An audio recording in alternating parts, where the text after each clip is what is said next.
এখন কথার মধ্য দিয়ে রবীন্দ্রনাথের প্রতি শ্রদ্ধা নিবেদন করবেন বাণিজ্য বিভাগের অধ্যাপক শঙ্খ আচার্য। শঙ্খ আচার্যকে অনুরোধ করছি মঞ্চে আসার জন্য।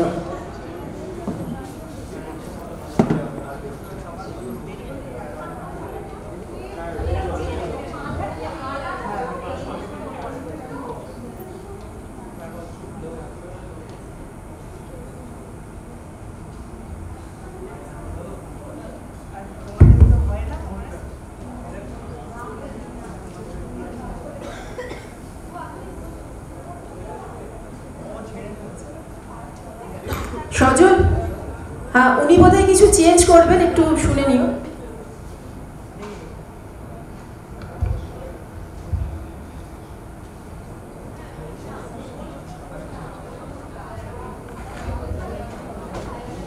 ধন্যবাদ সকলকে এরকম একটা মঞ্চে আমাকে একটা সুযোগ দেওয়ার জন্য।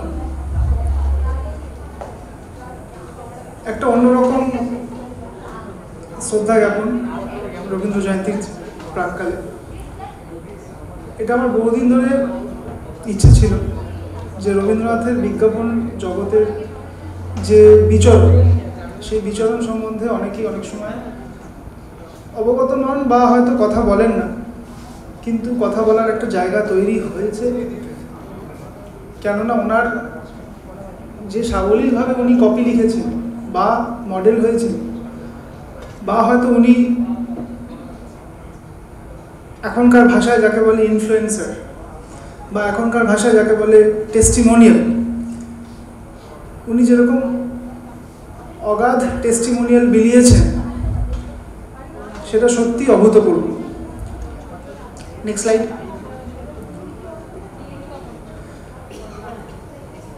ওনাকে আমরা অনেক রকমভাবে চিনি। ওনাকে আমরা কবি, গীতিকার, নাট্যকার, প্রেমিক, পূজারী, সাধু, যোগী, ঋষি অনেক রকমভাবে চিনি। কিন্তু একাধারে ওনার যেরকম এই দিকটাও আছে, আর একদিকে উনি কপিরাইটার, উনি ইনফ্লুয়েন্সার, উনি মডেল, এবং উনি ব্র্যান্ড রবীন্দ্রনাথ ঠাকুর। আজকে আমার মনে হলো যে এই দিকটা একটু তুলে ধরা দরকার এবং আপনাদের সাথে সেটা একটু ভাগ করে নেবার আনন্দটুকু আমি আটকাতে পারলাম না নিজেকে সেখান থেকে। প্রথমে দেখব কপিরাইটার রবীন্দ্রনাথ। Next slide. তো উনি বিভিন্ন কারণে কপি লিখেছেন। কখনো ওনার যতটুকু সীমা পরিসীমা সেটার ঊর্ধ্বে গিয়ে উনি কপি লিখেছেন। ওনার মনে হয়েছে যে এটা আমাকে একটা আনন্দ দিচ্ছে, একটা অনাবির আনন্দের মধ্যে উনি কপি লিখেছেন। কখনো উনি বাণিজ্যিক তাড়নায়, এস্টেটে প্রচুর ধার দেনা, উনি কপি লিখেছেন। কখনো ওনার মনে হয়েছে কোনো বন্ধু, স্থানীয় বা বন্ধুই ওনার থেকে হয়তো কোনো একটা অনুরোধে বলেছে যে আমার জন্য একটা কিছু লিখে দাও, উনি সেই আনন্দেও কপি লিখেছেন। কিছু উদাহরণস্বরূপ আমরা একটু দেখব। Next slide. কাজল কালী, উনি কাজল কালীর জন্য কপি লিখেছেন, উনি সুলেখা কালীর জন্য কপি লিখেছেন। তফাৎ শুধু যেভাবে উনি লিখছেন। কাজল কালী ব্যবহার করে সন্তোষ লাভ করেছেন। এর কালিমা বিদেশি কালির চেয়ে কোনো অংশে কম নয়। এই যে কালির সাথে কালিমার একটা সম্পর্ক বা যোগ স্থাপন করছেন, এটা ভাষার উপর দখল না থাকলে হয় না। তার উল্টো দিকে দাঁড়িয়ে উনি কেন কপি লিখছেন সেটার একটা খুব সুন্দর এক্সাম্পল, খুব সুন্দর উদাহরণ। যখন উনি সুলেখার জন্য লিখছেন, ওনার কাছে স্বদেশ বোধ, ন্যাশনালিজম, টোকেন ন্যাশনালিজম ছিল না। উনি বিদেশিদের পরিপন্থী ছিলেন হয়তো, কিন্তু উনি এইটা সবসময় জানতেন যে দেশীয় বাণিজ্যকে যদি শক্ত না করা যায় তাহলে দেশ কখনোই স্বাধীন হবে না, দেশ কখনোই নিজের পায়ে দাঁড়াবে না। সেইটা ওনার কপির মাধ্যমে বারবার বেরিয়ে আসতো, যেটার এক্সাম্পল আমরা সুলেখা ওয়ার্কসে দেখছি। উনি পরিষ্কার লিখছেন, স্বদেশী শিল্পই জাতির মেরুদণ্ড, খুব পরিষ্কার ভাষায় উনি বলছেন। কিন্তু মজা এখানে শেষ হচ্ছে না। Next slide. ওনার পরের স্লাইডে যাব। ওনার আমার মতে ওনার কপির সেরা সৃষ্টি সুলেখা কালী, যেখানে উনি বলছেন যে এই কালি কলঙ্কের চেয়েও কালো। কালির সাথে কলঙ্ক এবং কলঙ্কর চেয়েও কালো, এই যে কথাটা উনি বলতে পারছেন বা লিখছেন, একটা সাহস তো অবশ্যই, কিন্তু একটা ভাষাগত দখল। অডিয়েন্সের পালসের ওপর, আজকের ভাষায় যদি বলি, অডিয়েন্সের পালসের ওপর দখল না থাকলে এইভাবে একটা জিনিস লেখা যায় না। এইটা উনি লিখছেন কত শত বছর আগে সুলেখা কালীর জন্য। Next slide. তারই উল্টো দিকে আজকে এই ব্র্যান্ডটা নেই, শ্রীঘৃত, কিন্তু যখন ব্র্যান্ডটা ছিল তখন উনি লিখছেন যে তিনি একটা আশঙ্কা প্রকাশ করছেন। তিনি বলছেন যে বাঙালির বা ওভারঅল পশ্চিমবঙ্গবাসী তাদের একটা শারীরিক অবনতি ঘটছে বা ঘটতে পারে ভেজাল খাবারের সৌজন্যে। তার জায়গায় উনি আশা করছেন যে শ্রীঘৃত হয়তো বাঙালির এই ভেজাল রোগের জায়গা থেকে তাদেরকে মুক্তি দেবে। খুব সোজাসাপটা কথা, টেস্টিমোনিয়াল ভিত্তিক একটা কপি, কিন্তু সেই কপির একটা দারুণ সংযোগ উনি অডিয়েন্সের সাথে স্থাপন করছেন। Next slide.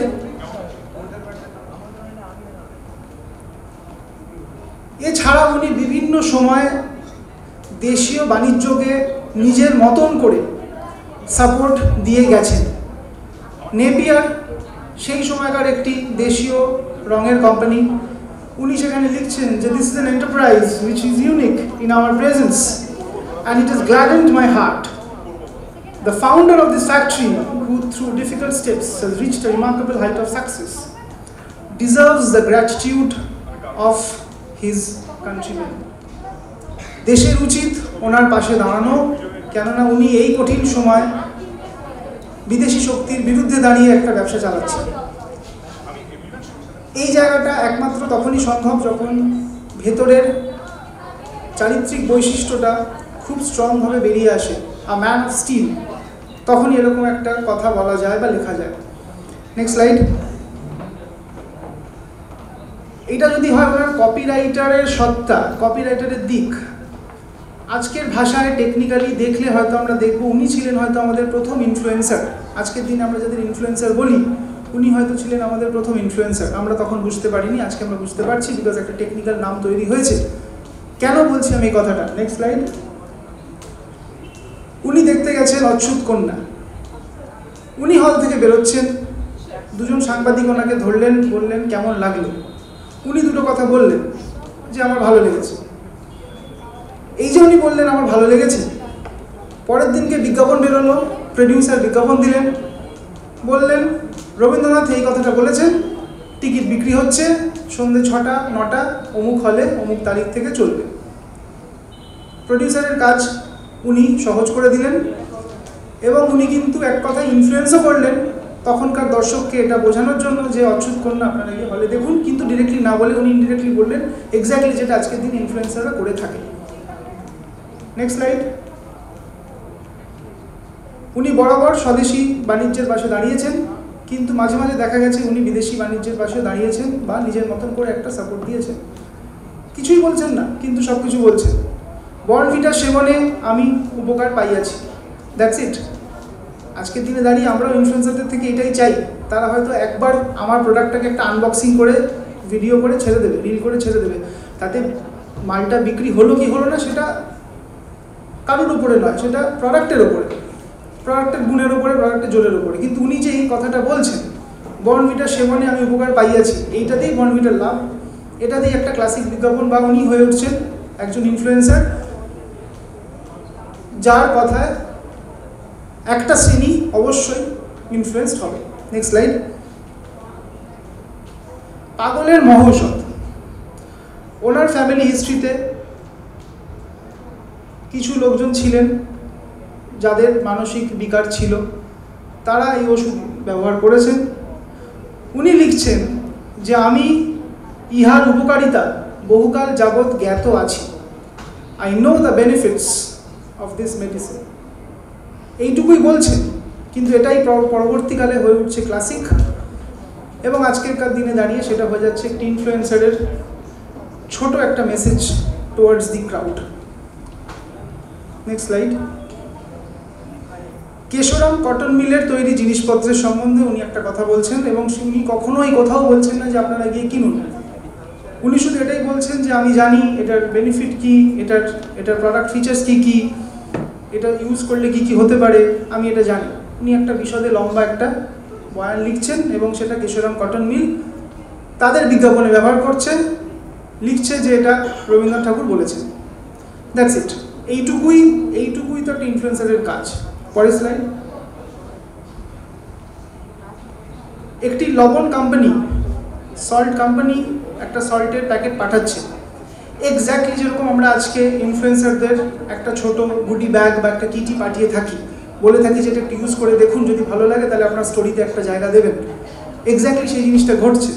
একটা লবণের প্যাকেট ওনাকে পাঠানো হচ্ছে, উনি সেটা ব্যবহার করছেন এবং সেটা ব্যবহার করার পর উনি এটা লিখছেন, একটা চিঠি লিখছেন টু দি এমডি। সেই চিঠিটাই, সেই বয়ানটাই এমডি ইউজ করছেন পরবর্তী বিজ্ঞাপনের ক্ষেত্রে। কার্য সম্পন্ন হচ্ছে, যে কারণে স্যাম্পল পাঠানো হয়েছিল, স্যাম্পলের ভালো ফিডব্যাক এসছে from the influencer and I am using it আমার বিজ্ঞাপনী প্রচারে। এইটুকুই কাজ। পরের স্লাইড। সুলেখা যদি একটা কেস স্টাডি হয়ে থাকে, কুন্তলিন তেল আরেকটি কেস স্টাডি। এইচ.এস. বোস ওনার খুবই ঘনিষ্ঠ বন্ধু, ওনার কথা উনি ফেলতে পারছেন না এবং উনি একটা ক্লাসিক টেস্টিমোনিয়াল ওনাকে দিচ্ছেন। বলছেন যে আমরা ফ্যামিলিতে সবাই ইউজ করছি, আমার কোনো আত্মীয়ের চুল উঠিয়া যাইতেছিল, কুন্তলিন ব্যবহার করিয়া আমরা 1 মাসের মধ্যে নূতন কেশোদ্গম হইয়াছে। Regrowth of hair has happened in my family. এবং ইহা ব্যবহার করিলে গন্ধ দুর্গন্ধে পরিণত হয় না। মানে প্রোডাক্টের একটা ইউএসপি বলছে, দুটো ইউএসপি বলছেন, এবং একটা ভয় যদি থেকে থাকে সেটাকে উনি দূর করছেন। Next slide. সরি, একবার একটু আগের স্লাইডে যাব।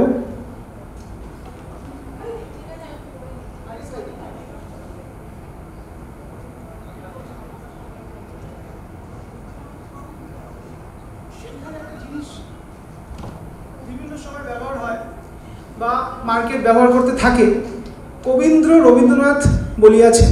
বিভিন্ন ব্র্যান্ড বিভিন্ন সময় ইউজ করতে থাকে যে রবীন্দ্রনাথ বলেছেন, এবং তার সাথে তারা ইউজ করতেন কবীন্দ্র। কবীন্দ্র রবীন্দ্রনাথ বলিয়াছেন। কুন্তলিনের ক্ষেত্রে একটা ক্লাসিক জিঙ্গল যেটা উনি লিখেছিলেন, কেশে মাখো কুন্তলিন, রুমালেতে দেলঘোষ, পানে খাও তাম্বুলিন, ধন্য হোক H Bose. H Bose owner of the organization, যার 3টে প্রোডাক্ট ছিল, কুন্তলিন, দেলঘোষ অ্যান্ড তাম্বুলিন। 3টে প্রোডাক্টকে একটা ছন্দে একটা মিটারে বেঁধে উনি একটা জিঙ্গল পরিবেশন করছেন, যেটা পরবর্তীকালে ক্লাসিক হয়ে উঠছে। এখানে শুধুমাত্র ইনফ্লুয়েন্সার নন, ওনার মধ্যেকার যে কবি, ওনার মধ্যেকার যে কপিরাইটার, ওনার মধ্যেকার যে গীতিকার, সবাই একসাথে যেন এক সুরে একটা গান বেঁধে একটা জিঙ্গল পরিবেশন করছেন বিজ্ঞাপনী জগতের হয়ে। Next slide. উনি কলকাতা থেকে, বাংলা থেকে পার্সিয়া বেড়াতে যাচ্ছেন, ডাচ এয়ারলাইন্সে উঠছেন। ডাচ এয়ারলাইন্স ওনাকে অনুরোধ করছে যে স্যার যদি কিছু একটা লিখে দেন, আপনি যদি আমাদের এই যে আপনি বিমান যাত্রা করছেন এটা সম্বন্ধে যদি কিছু দুটো কথা আমাদের লিখে দেন। উনি বাংলায় লিখে দিচ্ছেন যে হ্যাঁ, আমি খুব খুশি হয়েছি, সার্ভিস খুবই ভালো, আমি চাইবো যে আরও লোকজন সফর করুক KLM ডাচ এয়ারলাইন্সের হয়ে। সেইটাকেই ইংরাজিকরণ করে বিজ্ঞাপনে ছাপা হচ্ছে এবং বিশ্বভারতী পত্রিকায় ছাপা হচ্ছে, গুরুদেবের বিমানযাত্রা নামকরণ দিয়ে বিজ্ঞাপন, কিন্তু টেস্টিমোনিয়াল ড্রিভেন বিজ্ঞাপন। আজকের দিনে আমরা যেরকম টেস্টিমোনিয়াল ড্রিভেন বিজ্ঞাপন দেখে থাকি, তারই একটা ক্লাসিক এক্সাম্পল রবীন্দ্রনাথের সূত্রে। এ যাবৎ আমরা দেখলাম কপিরাইটার এবং ইনফ্লুয়েন্সার, সেখানেই শেষ হচ্ছে না। ওনার যে বহুমুখী প্রতিভা এবং উনি নিজে যে বহুমাত্রিক একজন মানুষ, তার বড় এক্সাম্পল হচ্ছে মডেল রবীন্দ্রনাথ। রবীন্দ্রনাথ নিজে বিভিন্ন সময় নিজের মুখ, নিজের চেহারা বাণিজ্যিক কারণে বিভিন্ন গোষ্ঠী, কোম্পানিকে ব্যবহার করতে অনুরোধ করার পর উনি অনুমতি দিয়েছেন এবং তারই কিছু এক্সাম্পল। Next slide. গোদরেজ, এটা উনি গোদরেজের জন্যই ফটোশ্যুটটা করেছিলেন এবং গোদরেজ এটা ইউজ করে, যেখানে উনি লিখছেন I know of no foreign soaps better than Godrej, and I will make a point of using Godrej's soap. Testimonial plus যে ছবিটা উনি শ্যুট করছেন সেটা গোদরেজের জন্যই শ্যুট করছেন। একদম আজকালকার দিনের মডেলে যখন আমরা কোনো সেলিব্রিটি এন্ডোর্সারকে সাইন আপ করাই এবং আমরা তার ছবি ব্যবহার করে বিজ্ঞাপন বানাই, ঠিক সেরকম ক্লাসিক্যাল মডেলে আমরা রবীন্দ্রনাথের এই চেহারাটা দেখতে পাই। পরবর্তী স্লাইড। বর্নভিটার ক্ষেত্রেও সেম জিনিস ঘটে, এইটা উনি বর্নভিটার জন্যই শ্যুটটা করেছিলেন। পরের স্লাইড। এস ঘোষের বিজ্ঞাপন, দুটো ছবি তুলেছেন এস ঘোষ এবং উনি লিখছেন যে এই দুটো ছবি আমি ব্যবহার করতে অনুমতি দিলাম এবং আমার মনে হয় এই দুটো ছবি খুবই ভালো উঠে আছে। আপনারাও যদি মনে করেন তাহলে আপনারা প্লিজ এস ঘোষের আপনারা স্টুডিওতে যাবেন এবং আপনারা নিজের নিজের ছবি তুলবেন। আমি নেক্সট স্লাইড। এইখানে দাঁড়িয়ে যখন আজকালকার অ্যাড গুরুরা, ইন্ডিয়ার সেলিব্রেটেড অ্যাড গুরুজরা, তারা আমরা যখন পেছন ফিরে তাকাই, যখন আমরা ব্র্যান্ড রবীন্দ্রনাথকে দেখি বা আমরা যখন রবীন্দ্রনাথ ঠাকুরকে বিজ্ঞাপনী জগতের মাপকাঠিতে ফেলে দেখি, তখন আমরা দেখি যে আমাদের কাছে একজন ব্র্যান্ড রবীন্দ্রনাথ ছিলেন। তিনি যদি আজকের দিনে উপস্থিত থাকতেন তাহলে হয়তো আজকের যারা অতিকায় মহামানব সেজে দাঁড়িয়ে আছে ব্র্যান্ডের জগতে, তাদেরকে উনি নিজের ছায়ায় ঢেকে ফেলতে পারতেন, এইটুকু তার ক্ষমতা ছিল। ফর এক্সাম্পল, উনি তিনটে ভিন্ন কারণে বিজ্ঞাপনী জগতের সাথে যুক্ত ছিলেন। প্রথম জীবনে উনি যুক্ত ছিলেন স্বদেশী আন্দোলনকে বাহবা দেওয়ার জন্য, স্বদেশী বাণিজ্য, স্বদেশী কারখানার পাশে দাঁড়ানোর জন্য উনি কপি লিখতেন, বিজ্ঞাপনী প্রচার করতেন। পরবর্তীকালে বিশ্বভারতীর জন্য, অর্থ সংস্থানের জন্য উনি কাজ করতেন এবং শেষ বয়সে উনি এইটা লিখছেন। উনি এটা লিখছেন যে দুঃসময় এসে পড়েছে, এস্টেটের থেকে টাকা আসছে না, প্রজাদের কাছে অর্থ নেই, আমি বেরিয়েছি যদি কিছুভাবে নাচ গান করে যদি কিছু অর্থ সংগ্রহ করতে পারি, এটা উনি লিখছেন। উনি নাটকের চুপ নিয়ে লাহোর যাচ্ছেন, লখনউ যাচ্ছেন, দিল্লি যাচ্ছেন। দিল্লিতে উনি বসে আছেন, মহাত্মা গান্ধী খবর পেয়েছেন, উনি এসে ওনাকে বলছেন যে আপনি এই সময় এই বয়সে আপনি এরকমভাবে করবেন না, আপনার কত টাকা দরকার আমি আপনাকে জোগাড় করে দিচ্ছি। উনি জোগাড় করে দিচ্ছেন, গান্ধীজি জোগাড় করে দিচ্ছেন, সেই টাকা নিয়ে উনি মিরাট হয়ে বাংলায় ফিরে আসছেন। কিন্তু অন্য সংস্থান, টাকার সংস্থান কিন্তু আটকে থাকছে না, একটা ধার বাকি দেনা চলছে, সেই কারণে উনি শেষ বয়সে অনেক রকম এরকম বাণিজ্যিক কাজ করেছেন। নেক্সট। কিন্তু যদি আমরা তার পুরো জীবনী দেখি, অলমোস্ট 90+ ব্র্যান্ডস উনি কাজ করেছেন।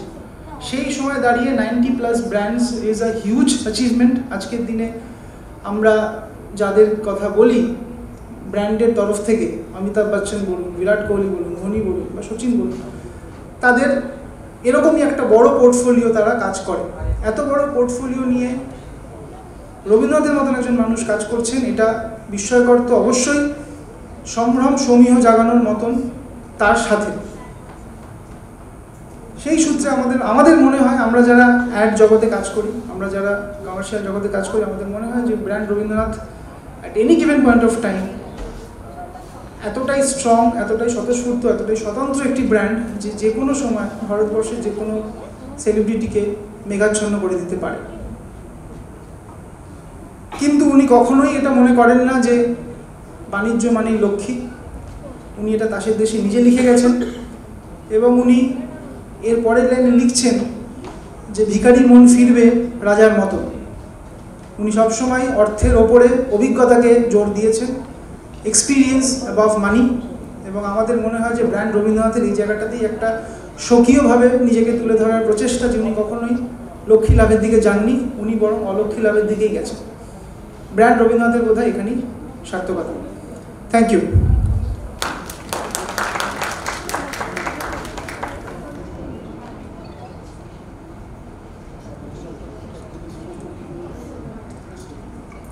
অধ্যাপক শঙ্খ আচার্যকে অনেক ধন্যবাদ।